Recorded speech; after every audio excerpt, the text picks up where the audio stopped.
All right, what's up everyone? So today I'm going to do a tutorial on a Mace 360, okay? So let's look what it looks like and then we'll talk about a bunch of details involved, okay? And I'll actually do this version where I keep stable, and then I'll also add some body unity to it, okay? You can see, I don't know if you can see my toes from there, but I go up on toes a little bit. Both are correct. Now, there's lots of different styles and techniques that are correct. And of course, like anything else, there's some biomechanical principles that are either helpful or in some cases necessary. So let's talk about this one. I'm gonna get a little bit of a lighter mace to manipulate it a little more. So first things first, usually, this is not definitive rule, but usually when we're learning, the top hand, we dive over the opposite shoulder. I'm going to explain why. It's actually very important. So the top hand, we dive over and we come down and we bring the mace down where our fists are somewhere right around our umbilicus, your belly button. Okay, so we bring it back down to about there. And again, you dive over that opposite shoulder. So when you become skilled, you can go either direction. Okay, the reason why it is, in my opinion, it's very important to learn it this way and practice this way is because when we go to the same side shoulder, okay, it's easy to do, and I've done this a lot of times, so this is not going to hurt me, but there is a torque at the top. So if we look at external rotation, watch how far my elbow can go, externally rotated. If I go internal rotation, look how far it can go. So when the hand's on top, you're getting internal rotation, but you have lots of internal rotation of the shoulder that will go with that so it doesn't torque the joint. If I'm going the opposite way, how much in external rotation do I have, right, on this side? Not very much. Look where the elbow is compared to when I was internally rotating. So what it does is it causes a lot of torque as you're learning. Again, once you get good at it, it doesn't make too much of a difference because you're focusing on proper technique and movement and you've got your patterns down. But this is going to torque the shoulder. So I highly recommend start off with diving to the opposite shoulder. Now, some other things. When we're behind the head. So we're behind the head. Look at my elbows. Elbows are pointing up into the air. I mean, ideally straight up, but I mean, of course, there's a little bit of an angle to it. But you want those elbows up. So you want your fist behind your head as much as is possible. And just, it should be a relaxed position there, okay? I see this a lot when people are learning, okay? And a couple things this does. When you keep those elbows real high, it allows the mace to pass right behind your back. You could be in a small corridor and do it. It allows it to pass right behind your back and it doesn't swing into you. When we're up too high, there's an arc that gets created from keeping our hands too high where the mace can swing and hit into us, okay? If your hands are behind your head and you're here, it will never hit you, unless you got a real big butt.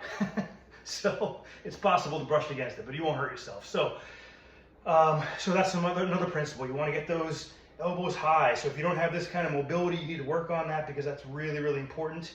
Another thing is when we're learning, we think that keeping everything real up and high, so these kind of like up high ones, this is so much less stable here. This is so much more stable, okay?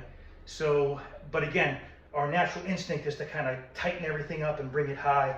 And so we see these very high swings sometimes, or even chest level swings, and including myself when I learned, right? So even when I learned, I still had that same type of posture. And then over time, you get the pattern down. And it's no exact angle, but you dump over the shoulder. Think about like a 45-degree angle. Dump over the shoulder, clear the head, elbows real high, coming around. Now here, we pull down. And you say, well, what about the torque here? That angle, if my hand's on top, there's torque, or you can see the torque pulling me, right? There's torque here as you pull down when you've got the hand on top when you went to the opposite shoulder. Yes, but you're using triceps, latissimus dorsi, very large muscles for that movement, so it's very easy to resist the torque as we're coming back down to center in comparison to rising it up and diving it over that shoulder. So that's my rationale for that. So we want to make sure we keep the elbows high. We want to make sure we dive over the opposite shoulder, at least as we're learning it. And some other things to keep in mind, keeping your core tight. Now, people will see me do some of the swings and they'll go, well, you're moving your body. And I've actually had people say something to the effect of that it's cheating or it's making it easier. Yeah, if your purpose and goal is to get as many reps as possible, then yes, you want to use your whole body. That's like telling an Olympic weightlifter, clean the weight with just your arms. That's like football players do, right? Terrible cleans, all right? So we want to use our whole body. Same thing with this. We want to move the weight with our body. So when I'm moving the weight, let's see if we can get this. I don't want to break anything here, okay? See? I lean into it, and I'm using my body and my sway, okay? So again, using that posture and movement, I'm able to get lots and lots of reps. It's going to work the grip strength, it's going to work shoulders, it's going to work core. You got to keep your core tight the whole time. I want to emphasize that again. You don't got to have your belly sucked in, but you got to keep the core tight.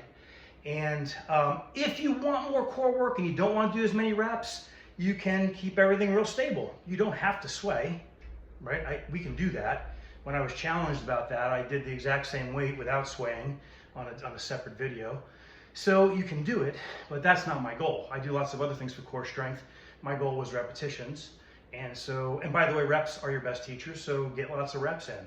And if you have any questions on this, let me know. There's other little subtle details that can be covered, but this gives you a good foundation to start or to sharpen your technique if you started training with a Mace.